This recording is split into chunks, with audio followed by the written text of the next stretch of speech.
mattoncino 24 che scende la città, un pezzo alla volta, non si fermerà, sempre con te, nel cielo e nel cuore, mattoncino 24, il nostro motore. Hi, in your profile you write all are original design. How important is it for you to create something that doesn't already exist in the Lego catalog?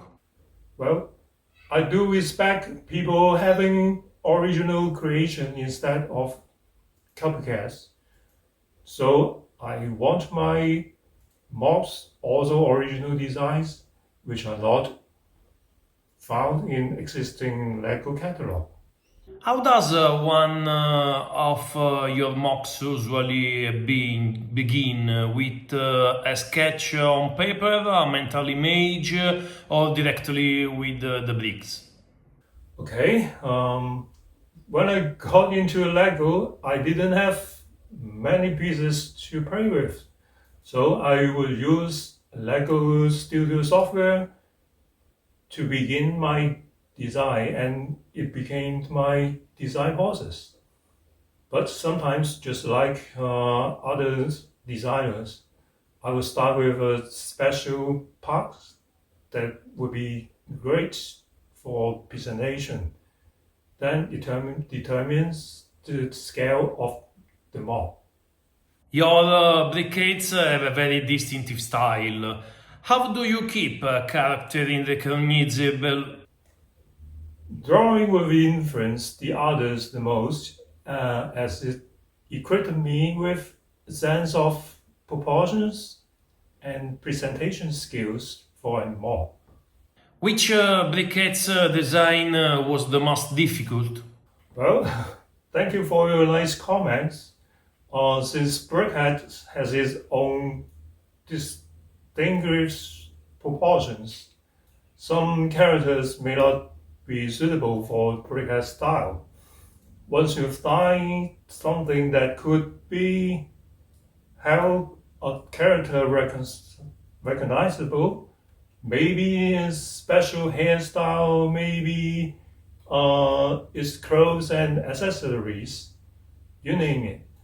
After that, it's a mind training more process. You have to learn how to simplify the characters and present it into a 4x4 clips.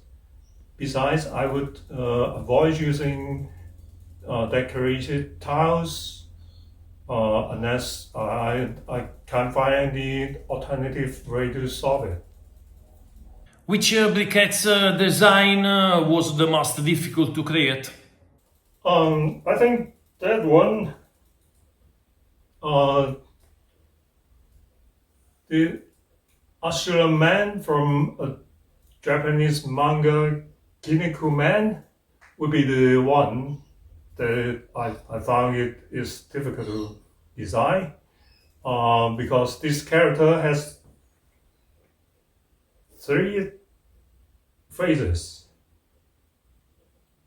and it took me a while to solve how to fit the head with 3 phases to the body. Besides, his helmet is full of pale gold color. It's hard to find the right pieces, as those were not available back in the days when I designed it. Many builders focus on technical accuracy. You seem to focus more on expensiveness. Do you agree with that description? Yeah, that's true. I'm literally not a technical accuracy guy. If so, I would have built a lot of architecture stuff instead. Gundam, Lupin, One Piece, what makes Japanese characters and franchises so inspiring to reinterpret in Lego form? Being a typical Japanese animation fan, I always expected Lego would obtain IP from them and produce minifigures for those characters. But in reality, it's difficult to achieve that goal. So I decided to have a BrickHeadz style to reinterpret them into Lego form, and it turns out the result was quite good, quite positive. When working on a boost or a helmet, what detail do you usually start with? The areas, the silhouette, or the overall proportion? It depends on the particular characteristic of the face that I found. I will start with the parts that help it recognizable the most. In general, it would be the eyes or the mouth typically.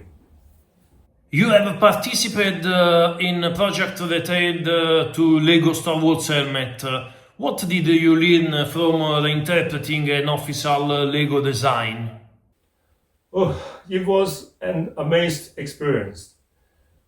There was around 1 month's time for me to finish the customization. As I knew which helmets to work on, I started to design them before the actual sets were received. Fortunately, I could finish them with the bricks on hand, and I had to keep my mouth shut until the official provision was released on web. How important is color in your creation compared to shape and form? To make a character recognizable is, I think, is so important to pick the right colors. Just use BrickHeadz of Ponyo from Studio Ghibli as an example. I could only start to work on it until parts of reddish orange color was sufficient for it.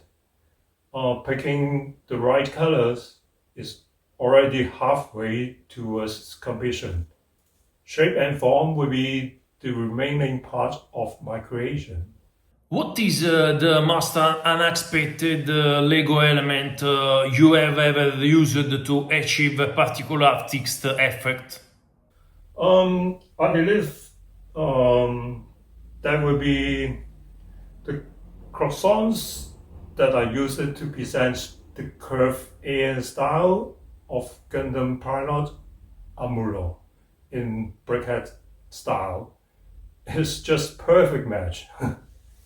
Is there a mock of your that you feel is underrated In fact, there's not much connections between the viral records and the music. So music just gives me energy to go on building bricks in a long duration time, especially when I have to spend a lot of time to build something. Then music really helped me to get relaxed. Is there a mock of your that you feel is underrated and deserves more attention? People do know what a mob is well designed and built or not. There's no underrated mobs at all. If I have to pick one from my mobs, that maybe the Chicago Bulls in Sketches style. I think he could have drawn more attention. If Lego offered you the opportunity to turn one of your original creation into an official set, which one would you choose? Whoa, if that's the case, I hope the helmet of the Gundam together with his BrickHeadz style pilots. Looking back at the earliest works and comparing them to your current creation, what do you think has been the most important evolution in your style? My designs went through from BrickHeadz, sketches, busts to a whole body of characters. I think that's it. From a small scale to a massive scale. Mattoncino 24, cresce la città, un pezzo alla volta, non si fermerà.